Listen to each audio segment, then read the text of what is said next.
from out of state? Show of hands. Out of state. Florida? Anybody from Florida? Tennessee? I heard Tennessee's in the house? Tennessee. All Tennessee. Any other states here? Where at? Arkansas? Arkansas. All right. So you traveled from a little far away. How was the drive in? Everybody good?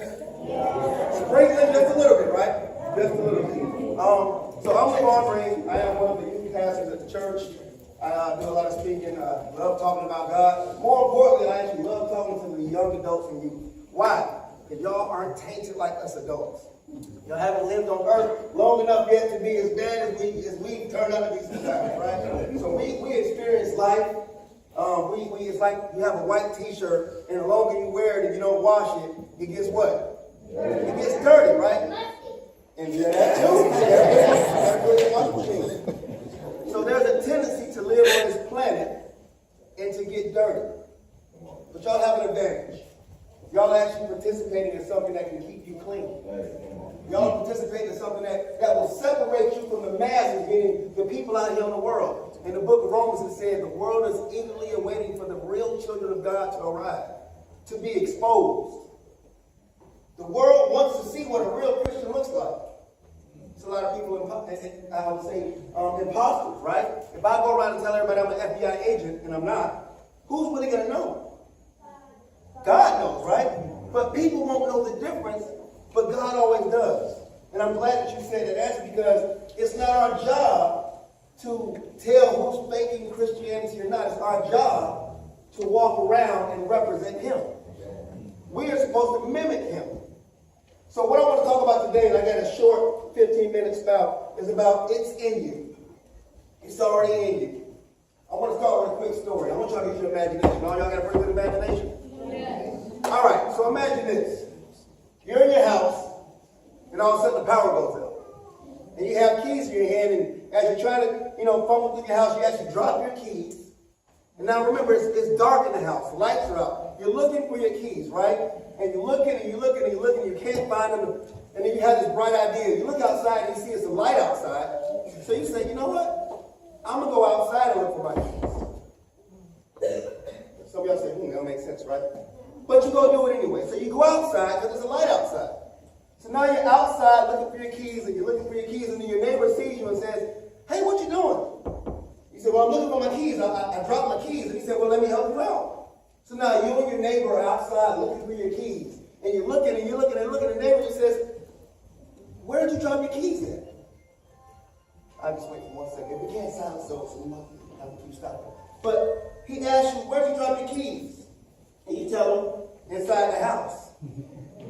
Right? And y'all laugh about it. That don't make no sense. Why are you outside looking for something that you lost inside? Why are you looking outside of yourself to solve some of these problems? So in the book of Peter, 1 Peter chapter 1, actually 2 Peter chapter 1, it says, by His divine power, He has given us everything we need to live a godly life. God has already put in you everything you need to be successful on this planet. But many of us go outside of ourselves looking to solve these problems, looking to find out who we are. Why are we looking outside of ourselves when God says, hey, I've given you everything you need? Second part of that scripture says, so catch, with the knowledge of getting to know Him. So most of us have grown up, and y'all are growing up now as young adults, and you have a moment of what people like to call identity crisis. And who am I? Why am I here? What am I here to do? God, come on, fill me in, right? So we go through this identity crisis when God is saying, what are you going through identity crisis for? Don't you know who you are? Quick poll. A dog, when they have puppies, they're a dog, right? They're in that image. If a cat has a baby, what is it? It's a cat. Right? And if mommy and daddy have a baby, it's a human child, right? So when God said, I created man in my image, then who are you? A little version of Him. Many of us don't really want to believe that. What else would He have made that's in His image? Who else would He have put in this particular place, not in His image? Jesus Christ went to and taught and healed, and he would tell people, based on what you believe and based on your faith, it will be done. So young adults, older adults, what do you believe in? What is your heart really telling you? Because many of us can have what I say negative faith sometimes. Things are going in life pretty good, and all of a sudden something goes wrong, and what do most of us don't say? Man, I knew that was going to happen. Right? You're right, because you have faith that something negative would actually happen. Let's switch that. Jesus came and kept telling people, repent, for the kingdom of God is at hand. And I grew up, and I'm going to just kind of expose myself, I grew up a very hypocritical person. I wanted the benefits of God. I wanted all the kingdom benefits, but I didn't want to behave. So behavior does matter because it unlocks a lot of keys in this kingdom. Right? So we think behavior can't earn your way to heaven. That's a belief in Christ as Lord and Savior, that he died for real for all of us. Before you existed, he died for everything that you would ever do wrong. So you believe that he's the Son of God and died and he rose for your sins, and you're good, you're going to heaven. But the behavior unlocks the earthly things that you can have about living like you say. Right? So I wanted all that, but I didn't want to behave. Truth be told, I pursued sin like it wasn't no tomorrow. And I knew I was wrong. God's words are written in our heart. He says it all the time. I knew I was wrong, right? So I continued to pursue this life, but I wanted these blessings from God, and then it dawned on me one day, what am I doing? I want to be blessed, but I'm trying to live in sin. It don't work. The advantage that y'all have is that your parents, your guardians, they love you enough to place you in a setting like this, to where these things can get, y'all are sponges, y'all soak up a lot. So I learned as a parent with my kids hear everything. And man, they can mimic me like no tomorrow, the good and the bad, right? So the advantage y'all have is you are soaking up the word of God at a young age. And we talk about this in my church a lot of times. We go to church on Sundays, right? Sometimes Wednesdays for Bible study. Y'all getting extra, which is what we should be doing. So throughout the week, you get this extra. And you get this food put in you, right? Anybody love to eat? What's your favorite food? Pizza. Right?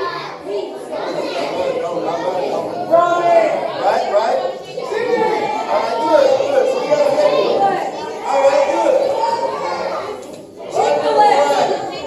All right, so real quick, I got a question for you. When you're not hungry, you're full, and you really feel full, and somebody still puts your favorite food in front of you, but you're really, really full, would you eat it? Probably not. You say yes? What you say? All right, hold on, pause. Your throat, because you already got too much in you, right? So, listen to this real quick, kids, because I think the adults can really chime in on this. There are times that we get this food placed in front of us, and it's good food, and we hear it, right? Imagine somebody fixing your favorite food. Just go to your imagination now. And they fix it, and it's right in front of you, but you refuse to eat it. And then a week goes by, and you haven't had anything to eat, right? And then now this person fixes this amazing plate of food for you, and you still refuse to eat it. And that pattern continues. And it continues. And now 3-4 months go by, you haven't had anything to eat. Will you be as strong as you should be if you continue to eat? No. So if your physical body can be affected by not giving it what it needs to survive, how is your spirit when we neglect to feed it the word of God? Now here again, y'all got an advantage. Y'all get this word in daily because you get quizzed. And I caution you and tell you to don't just do this for the quiz. Don't just do this for this challenge. Do this for your life. Because the world depends on every last one of you to lead them in the right way. We're on display. Adults, you can say it right. As a Christian, people wait for you to mess up. I thought you was a Christian, man. What you doing with this, right? What you doing, right? All the time. Young adults, y'all hear that in school? People find out you're a Christian, you're a believer, and they, man, you're a Christian, why ain't you doing that? So God tells us we're going to be on display. And it's a great thing because now you have the opportunity to live a life for the King. Repent, change the way you think. Change the way you think. Jesus came to keep telling people we got to change the way we think. Because if we look at the world as a world full of problems, then we'll look at it so negatively. But if you look at the word problem as opportunities for growth, this world is full of opportunities for growth. So every problem that comes my way is just simply another opportunity for me to grow, to get better. Where my teenagers at? Show of hands. I don't have my glasses on. Can't see that far. Any of y'all go to the weight room sometimes to lift weights? Yeah. Yeah, some of y'all, right? What's the purpose of going to the weight room? To build what? Muscle. Muscle, right? Is it painful at times? Yeah. So why do it? Say it again. Makes you stronger. Makes you stronger. So when you go through these struggles in life, it's not going to always feel good, but it makes you stronger. The process for working the muscle is actually you doing something to purposely really set you apart and give a chance to try to almost heal, but you don't, and you rip it apart again to where your muscles grow and grow and grow, and you get stronger. And the thing with faith is that when you start having your faith tested, when your life starts going up and down, even at your young ages, the devil's trying to get y'all early. Y'all are so exposed to so much filth and foolishness that he says, if I can get them off track early and nobody steers them the right way, I got them. Typically, people who don't follow God are left to do whatever they want to do on this planet because the devil says, you're not a threat. You're not going to lead nobody to Christ. So if life is too easy for you, whose side you on? Whose team are you on? If I played basketball, nobody would have to cover me. Why? Because I can't make a shot. I'm irrelevant. That means I can't do nothing to win the game. But get me in a ring that I'm good at, now you can see me. So the devil knows, man, these kids in the Bible quiz challenge. They got parents who care about them. Oh, I gotta let stuff come their way. I gotta let them as teams see all the filth out here that we want to try to make look attractive to get you off track. Because when you get off track, you act out of character. Remember whose image you are. So today you have another opportunity to do what? God, I've been eating your word up. Right? And it's in you, so don't stress. Because he says he has written the laws on man's heart. People who weren't considered the children of God early on, God says, I wrote my laws in their heart. They know my word. Like you learn a song. You hear it. You like it. You remember it. So when you hear the word of God, you like it. You love it. What it does to you, like the weight room, it changes things up. You keep doing it. Because you're putting yourself in position to do some great things on this earth for his kingdom. Where's your heart? I got to do this for his kingdom. Well, I want to win today. Why? For the glory of the kingdom of God. I want to remember these scriptures. Why? For the glory of the kingdom of God. Joshua 1:8 says, meditate on his word day and night. Yes, meditation is fine. It's in the word of God. Meditate on God's word. Meditate on your future. That means focus, visualize, imagine. Imagination is an amazing thing. Y'all got an advantage. Y'all still imagine stuff. Adults, what we do? We wake up, we go to work, we come home, right? Do the family stuff. So sometimes we get so busy that we don't imagine stuff. Don't lose your imagination. It's the very thing that God has attached to you, especially when you feed yourself, your spirit, the things of God. So let's make this day worth it. Let's make this life worth it. Everything you do has a reason, a purpose behind it. So don't just think going to school, oh man, I don't really like school. Hey, listen, educate yourself. The last thing you want to be involved in is a conversation where you have no clue what you're talking about. So uncomfortable. I've been there before. You can. That's what I'm talking about school. You don't have to be at a campus. Homeschool is just fine. Educate yourself. I tell my kids go to a public school. But you know what I tell them? It is not the teacher's job to educate you. It's the teacher's job to present information. And if you're hungry, what you gonna do? Eat. So when you get hungry enough on this planet, then you're gonna eat. That means whether it be educational and spiritual stuff. Because the word of God is the very thing that frees you up, y'all. I'm telling y'all. In my hypocritical life, I did everything opposite to what God said to do, and I did it on purpose. But he has so much grace to let me live through all the foolishness, y'all. I owe it to him, and I can't never repay him. I can try all I want, I never did repay him. But all I know is that stamp say paid in full on my mom. It's paid in full. Boom. And God continues to show me things as I grow. Just this week, power of the mind and imagination. God gives you so much. I need to go do another speaking engagement. I love doing it. I love speaking. And also my wife, oh, Nicole, she emailed me a couple days ago. I forgot to tell you. that you need to speak this weekend. Oh, man, let's do it. I'm excited. Why? Because I get to say something to y'all. 1, 2, 3, 5, 10 of y'all hear something to know that, man, I can be great on this earth. Man, I am in the image of the Most High, the one and true and living God, man, the creator of all things, and I have his characteristics. So that means now I really have to pay attention to what I say. Because when God speaks, stuff happens. Let there be what? Light. What showed up? Right? Every time he spoke, something happened. Every time he spoke, something happened. Every time Jesus spoke, a fig tree didn't have fruit. He said, you know what, you'll never, no one ever eat from you again. Ever. They walked back. Tree was still there. He didn't focus on it yet. Walked back again. Oh, it's gone now. Because the process had to happen. But when he speaks, and when you speak, and when you start caring about what you really say, things happen every single time. Been going through physical therapy. I had a torn bicep over summer. It's really not comfortable. So make sure y'all stretch and do right. And as we get older, let's not move in washing machines. All right? Just a tip. So I've been going through physical therapy, right? And I remember I came back from a trip in Florida. We did this hiring event. I came back to my job. The people really was touching my nerves. You ever had your nerve touch? Adults and kids, somebody been aggravating you. So I said this thing in the office, man, I got 3 or 4 weeks. I want to make a decision. I want to make a big move in my life. 3 or 4 weeks, right? And like the next week, my bicep pops off and I'm out of work for like 4 to 6 weeks. But God gave me a time to reflect, a time to build, a time to really get back connected with him. A time to reimagine what I want my future to be. And things are so different from there now. So y'all make these levels in life, like to get to what grade? Who's 12th graders in here, seniors? Right? So you had to pass 11th grade to get 12th grade, right?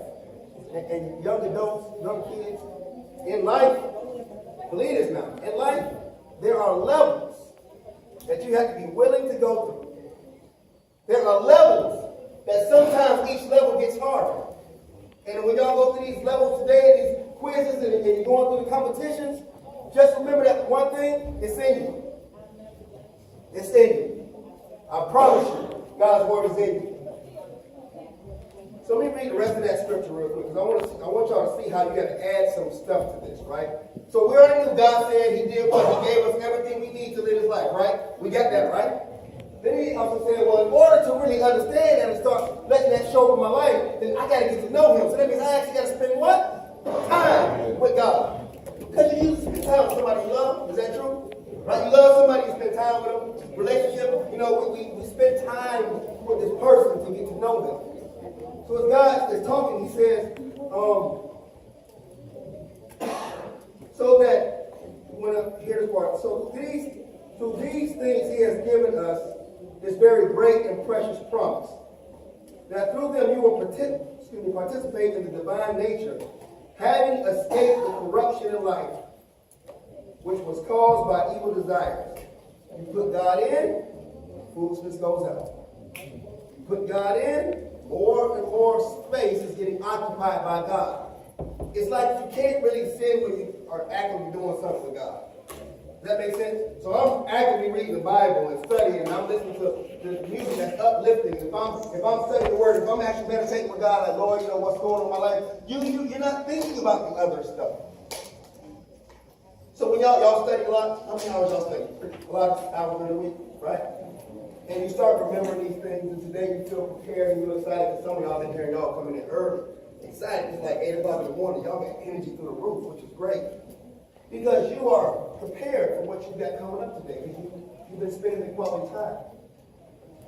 So God is telling us, for this very reason, make every effort to add to your faith, look at this, goodness, and to goodness knowledge, and to knowledge self-control, perseverance, godliness. He's saying, listen, in order to actually become this complete person, like y'all in the process of doing, I got to keep adding levels to you. I got to make sure you can control yourself. That we don't lose our temper, that we don't just go off on situations, and understand that some things won't be comfortable, some things happen outside of what we really want. We get that, right? God is saying, listen, I just got to keep adding to you. What the weight room crew at? I think they're right there in the back, right? So when you get showing up to do 185 release, what you want to do now? You want to add what? Add weight. God's going to keep adding weight. But usually when you add too much weight, who do you have around you to help you out? A spot. What is a spot? Let me get a definition of a spot. If you can't lift it, he can get it off for you. If you can't lift it, he can get it off. So I promise y'all, young kids, I promise you, young adults and adults, if you're in a situation that you know you really can't get through, that you feel like, man, I can't do this, that's actually the perfect position to be in. Because God says, in your weakness, I am strong. So the world teaches you what? Man, be strong, you can do it, you can't be weak. God said, hold on, my principle is a little different. When you acknowledge weakness, I'm good, I got you. When you give God permission to be God in your life, he got you. He has you. But he's also such a gentleman that he won't force himself on you, which is why he tells us as believers to not force his word. He presents it like a present. If people want a present, they're going to do what to do. They're going to open it up. They're going to receive it. If they don't, it's okay. You did your part. So God is saying, I will put you in situations, and if you trust me, I will get you through them. Trusting is probably one of the most difficult things to do as a believer in Christ. Because you have situations that look impossible. You're going to feel like you're defeated. I don't know if I can do this. Today, some of y'all might feel a little nervous. Don't feel nervous. Trust God. Trust that the word is already written on your heart. Even before you started studying, it was written on your heart. It's in your mind. And when you trust God to bring it forward, it comes forward. Levels. Adding weight. Sometimes more difficult situations, but you always got to what? Look, you got a spot. Jesus, God is your spot, man. Y'all got to believe this. The world will try to continue to discourage you to openly talk about him. They're trying to do their best to erase him. They've been trying for years and years and years. It's not going to happen. It's not going to happen. Those of us, y'all, coming up in this word, you have to go through this journey to make sure that you convince you that this is true. Don't let God step in and humble you so bad to where, oh, now I know you for real, but you down on your knees. You can learn this before. You can get shown before. God is willing to allow these things to happen to you before those points. That you don't have to hit rock bottom. One of my favorite scriptures is when, and this is kind of just sum it up, to know who you really are. It's in the book of John, in chapter 10, verse 34, right? I'm going to kind of just set the story up. So the people was mad at Jesus. They were really mad. They wanted to stone him, right? So John chapter 10, verse 34. So I'm just set you up. So they mad. They want to stone him. Jesus said, hold on, man. Now I'm paraphrasing. Now in the Bible the way I'm saying. But he said, hold on, what y'all want to stone me for, man? What did I do? Oh, you consider yourself equal to be the son of God, so you want to stone. He said, so you mean to tell me you want to stone me not for the good deeds and stuff I've done, but you want to stone me because I'm trying to identify my Father? And then he says, I will quote this part. Jesus answered them, is it not written in your law, I have said you are God? That's Bible. Whose image are you? Little version. Any of y'all got your parents here? Some of y'all look like your parents, right? You're like a little version of your parents. So spiritually speaking, God has reciprocated himself so much to where everybody in here is a little version of the Most High. Right? When will you believe that? That's the thing that separates real Christianity from people who just want to, I have a cross on, so I'm good.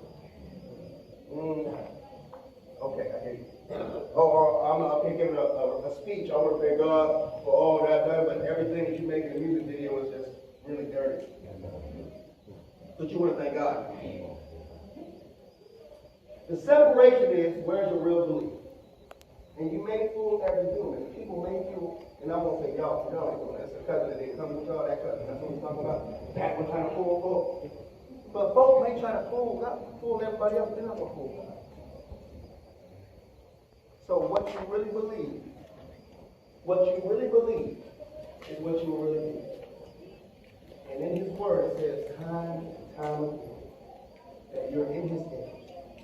It's in you. All this capacity, I mean, so it's activated. And the way to activate God's promises is actually to come into agreement with him. And I don't want to assume that everybody in here has accepted Jesus Christ as Lord and Savior. Every time I want to talk, I want to give people a chance to think about this. I said the words before, but in my heart I didn't mean it for years.